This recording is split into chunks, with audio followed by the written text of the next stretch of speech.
Hi అండి. Front princess cut cups మరియు cross పట్టీలు, ముందు రౌండ్ నెక్, బ్యాక్ అయితే హై నెక్. ఈ మోడల్ బ్లౌజ్ అయితే స్టిచ్చింగ్ చూద్దాం చూడండి.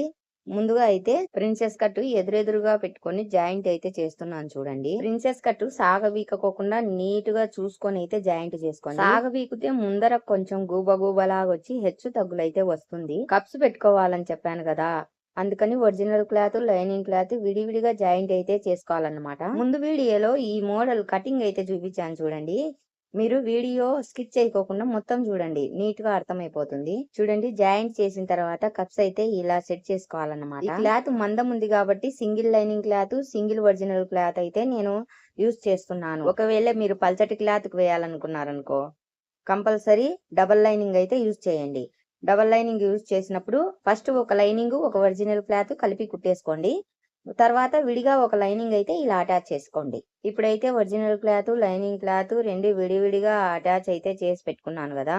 ఇప్పుడు వాటి మధ్యలో కప్స్ ని ఎలా సెట్ చేయాలో చూపిస్తున్నాను చూడండి. ఒరిజినల్ క్లాత్ కి, లైనింగ్ క్లాత్ కి ఉక్సుల పట్టీ దగ్గర, దారాల పట్టీ దగ్గర మనం మధ్యలో వేసినట్టుగా ఒక టక్స్ అయితే వేసుకోండి. ఎందుకంటే పట్టీ ఎక్కువ పొడవు రాకోకుండా ఉంటుంది కాబట్టి. నేను ఇప్పుడు వీడియోలో చూపించాను కదా, మధ్య భాగంలో, కుట్టుకు మధ్య భాగంలో కప్పు పైన అయితే ఒక కుట్టు అయితే వేసుకోండి. జారకోకుండా అలాగే ఉంటుంది. నేను కుట్టు అయితే వేయలేదు, అందుకే మీకు చూపించలేదు. లాస్ట్ లో ఒక టాకా సూదితో వేద్దాంలే అని కుట్టు వేయలేదు, అందుకే చుట్టూ అటాచ్మెంట్ అయితే చేసేసుకున్నాను. చూడండి, రెండు సైడ్లు అతికించిన తర్వాత ఇలా రావాలన్నమాట. హెచ్చు తగ్గులు లేకోకుండా సేమ్ ఒకేలాగా. ఫ్రంట్ రౌండ్, డీప్ రౌండ్ అని చెప్పుకున్నాం కదా, క్యాన్వాస్ పైన ముందే రౌండ్ గా కట్ చేసుకొని నేను ఐరన్ అయితే చేసి పెట్టుకున్నాను. విడివిడిగా ఓపెనింగ్ చేసుకున్నాను చూడండి. ఇప్పుడు ఆల్తీ బ్లౌజ్ పెట్టుకొని మనం కటింగ్ చేసి పెట్టుకున్న నెక్ కరెక్ట్ గా ఉందో లేదో అని ఒకసారి అయితే చెక్ చేసుకుంటున్నాను నేను. చూడండి, వీడియోలో కరెక్ట్ గా వచ్చింది. ముందుగా కరెక్ట్ గానే కట్ చేసి పెట్టుకున్నాను, కానీ మళ్ళీ ఇది అమెరికా వాళ్ళ బ్లౌజు, మళ్ళీ మనం వాళ్ళకు కొరియర్ చేయాలన్నమాట. అది తేడా వస్తే ఇబ్బంది కదా అని ఒకసారి అయితే చెక్ చేసుకున్నాను. ఈ నెక్ ఫ్రంట్ రౌండ్ దగ్గర స్క్వేర్ లాగా వస్తుంది. నీట్ గా కుట్టుకుంటూ రౌండ్ తిప్పుకుంటూ పాదం పైకి లేపుకుంటూ సూది దించుకుంటూ నీట్ గా అయితే స్టిచ్చింగ్ అయితే చేసుకోవాలన్నమాట. ఇప్పుడైతే చుట్టూ కటింగ్ అయితే చేసేసుకొని రౌండ్ తిరిగే చోటల్లా ఖర్చులు పెట్టుకొని పైన అయితే లైనింగ్ పైన మాత్రమే, క్యాన్వాస్ పైన ఒక స్టిచ్ అయితే వేశాను.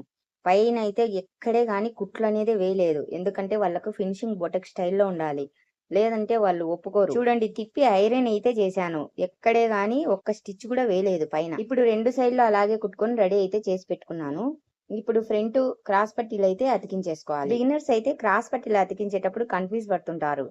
అలా అవసరం లేకోకుండా మన పాదం ముందు వైపు వచ్చేది ఒక క్రాస్ పై నుండి వస్తుందన్నమాట స్టిచ్. ఇప్పుడు నేను వేస్తున్నాను చూడండి అలా. ఇంకొక క్రాస్ పట్టీకి కింద నుండి వస్తుందన్నమాట. పైనుండి ఒక స్టిచ్ అయితే వేసుకున్న తర్వాత పట్టీలు పొడవు కరెక్ట్ గా ఉన్నాయా లేదా కొలుచుకోండి, హెచ్చు తగ్గులు రాకోకుండా. హెచ్చు తగ్గులు వస్తే అడ్జస్ట్ చేయొచ్చు ముందే అటాచ్ చేయంతలకే. మొత్తం కుట్టేసిన తర్వాత కొలుచుకున్నా కూడా ప్రయోజనం ఉండదు, మళ్ళీ కుట్లన్నీ విప్పుకోవాల్సి వస్తుంది. అందువల్ల ముందు జాగ్రత్తగా ముందే కొలుచుకోండి. పైనుండి నీట్ గా వారన కుట్టు పడేలాగా మడత పెట్టి కుట్టేయండి.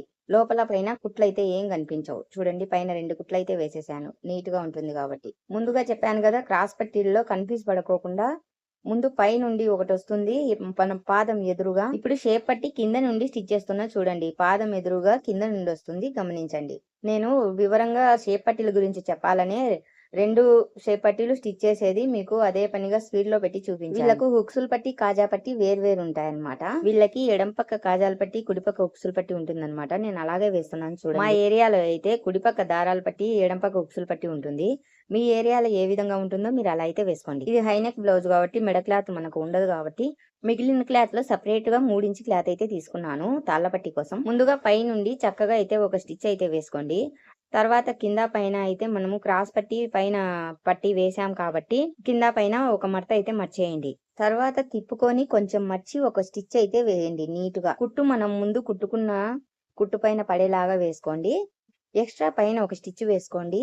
ఆ రెండు కుట్ల మధ్యలో దారాలు అయితే వేసుకోవచ్చు అన్నమాట. ఇప్పుడు ఉక్సుల పట్టీ కోసం 1.5 ఇంచి లైనింగ్ క్లాత్ అయితే తీసుకొని కింద పైన మర్చుకొని చక్కగా ఒక స్టిచ్ అయితే పై నుండి వేసుకొని మధ్యలో క్రాస్ పట్టీ దగ్గర చిన్న కుచ్చు అయితే పెట్టుకొని చక్కగా నీట్ గా కుట్టుకోవాలి. కుచ్చు పెట్టుకుంటే నీట్ గా కూర్చుంటుంది, ఉక్సుల పట్టీ మధ్యలో గ్యాప్ అనేది రాదు. ఇప్పుడు ఆ ఫోల్డింగ్ అంతా లోపలికి మొత్తం మర్చేసుకొని పైన అయితే ఒక స్టిచ్ అయితే వేసుకున్నాను అనమాట. చూడండి ఎంత నీట్ గా వచ్చేసిందో ఉక్సుల పట్టీ. ఇప్పుడు బ్యాక్ పార్ట్ తయారు చేసుకుంటున్నాను. బ్యాక్ పార్ట్ కు నెక్ కోసము క్యాన్వాస్ ముందే కటింగ్ చేసి పెట్టుకున్నాను. చూడండి, ఐరన్ చేసి లైనింగ్ పైన రెడీ చేసి పెట్టుకున్నాను. బిగినర్స్ అయితే కుట్టేటప్పుడు జారిపోకుండా గుండు పిన్నులు అయితే పెట్టుకోండి. ఈ నెక్ హై నెక్ వచ్చి కింద చక్కగా మనము పంజాబ్ డ్రెస్సులకు హోల్ వస్తుంది చూడండి, అలా చిన్న హోల్ వస్తుంది అనమాట. చూడండి, నెక్ కుట్టుకుంటూ మూలల దగ్గర పాదం పైకి లేపుకుంటూ సూది కిందికి దింపుకుంటూ నీట్ గా అలా స్టిచ్ చేసుకోండి.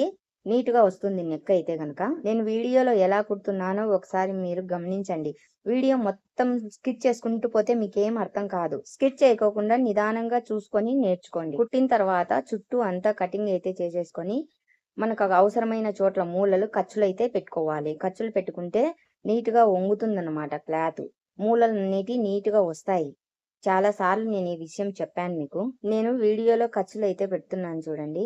ప్రతి ఒక్క చోట నీట్ గా ఖర్చులు అలా పెట్టుకొని తిప్పేసుకోండి. తిప్పేసుకున్న తర్వాత స్క్రూ డ్రైవర్ తీసుకొని మూలలైతే ఒకసారి చెక్ చేసుకోండి. షోల్డర్ పైన జాయింట్ క్యాన్వాస్ కిందికి పోవాలంటే ఇలా కుట్టండి.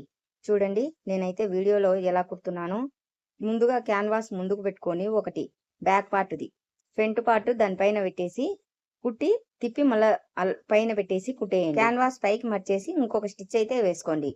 ఇప్పుడు లోపలికి అయితే వెళ్ళిపోతుంది జాయింట్. చూడండి, నేను ఎలాగైతే కుట్టానో అలా మీరు కూడా కుట్టేసుకోండి. ఎలా వచ్చిందో చూడండి. నేను లోపలైతే మళ్ళీ ఓవర్లాక్ అయితే వేసుకుంటాను. బ్యాక్ నెక్ ఫ్రంట్ నెక్ చాలా నీట్గా వచ్చింది కదా. ఇప్పుడైతే చంక కొలుచుకొని క్రాస్లు ఏమైనా ఉంటే ఎక్స్ట్రాస్ తీసేసుకోండి. తీసేసుకున్న తర్వాత joint back part front part correct గా ఉందా లేదా కొలుచుకోండి. లేదంటే చంక కింద ప్లస్ పాయింట్ సరిగ్గా రాదు, హెచ్చు తగ్గులైతే వస్తుంది. హ్యాండ్ కు మనం మధ్యలో ఒక టక్స్ అయితే వేసుకుంటాం కదా, ఆ టక్స్ ను షోల్డర్ పైన పెట్టి కొలుచుకోండి. ముందు అలా కొలుచుకున్న తర్వాత అక్కడ నుంచి కొంచెం ఎక్కువ వస్తే వదిలేసుకొని జాయింట్ అయితే చేసేసుకోండి. చుట్టూ ఆ పాయింట్ అనేది సెంటర్ పాయింట్ మనకు షోల్డర్ పైన ఖచ్చితంగా కూర్చోవాలి. చూడండి, భుజం పైన. హ్యాండ్ కుట్టేటప్పుడు ఎక్కువ లాగకుండా సాగబీకకుండా కుట్టండి. గుబ్బలు గుబ్బలు కుచ్చు కుచ్చు రాకోకుండా నీట్ గా వస్తుంది. సాగబీకారంటే ఏదో ఒకటి అయితే సలుసలు వచ్చేస్తుంది. చూడండి, అలా రావాలి నీట్ గా. నేనైతే కుట్టాను చూడండి, ఓసారి గమనించండి. ఇప్పుడైతే షోల్డర్ కరెక్ట్ గా వచ్చిందా లేదా కొలుచుకోండి. మళ్ళీ తక్కువ వస్తే జాయింట్ చేసిన తర్వాత విప్పుకునే పని లేకోకుండా. ఇప్పుడు హ్యాండ్ ఎలా కొలుచుకోవాలో ఇంకోసారి వివరంగా చూపిస్తున్నా చూడండి. వీడియోలు ఎంతైనా బిగినర్స్ కోసమే చూపిస్తున్నాను. మీరు ఖచ్చితంగా వీడియో మొత్తం స్కిప్ చేయకోకుండా చూస్తే బ్లౌజ్ మొత్తం నీట్ గా అర్థమైపోతుందండి. వీడియో మొత్తం చూసిన తర్వాత ఒక లైక్ చేయండి, ఒక కామెంట్ చేయండి. ఎందుకంటే నాకు ఇంకా మంచి మంచి వీడియోలు తీయడానికి ఇంట్రెస్ట్ అయితే వస్తుంది. కొత్త వారికి వీడియో చేరిందంటే వాళ్ళు హ్యాపీగా చూసుకొని కుట్టుకుంటారు. రూపాయి ఖర్చు లేకోకుండా వీడియో చూసి బ్లౌజ్ అయితే కటింగ్ స్టిచ్చింగ్ చేసుకుంటారు కదండి. అది ఒక లైక్ వల్లనే సాధ్యమవుతుంది. ఎందుకు లైక్ చేయమని ఇంతగా అడుగుతున్నానంటే మీ లైక్ వల్ల ఎక్కువ మందికి వీడియో పంపబడుతుంది.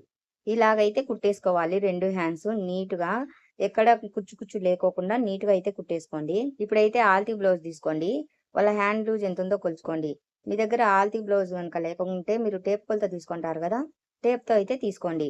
6 ఉందా, 6.5 ఉందా, 5.5 ఉందా, 4.5 ఉందా, మీకు ఎంత కొలుచుకుంటారో అంతైతే తీసుకోండి. చంక దగ్గర ప్లస్ పాయింట్ రావాలంటే రెండు సమంగా అయితే కింద హెచ్చు తగ్గు లేకుండా చంకల దగ్గర చూసుకొని చంక లూజు ఎంత ఉందో కొలుచుకోండి. ఇప్పుడు చంక లూజు కొలుచుకున్న తర్వాత అక్కడ ఒక మార్కింగ్ వేసుకొని చక్కగా కుట్టుకుంటూ వెళ్ళండి.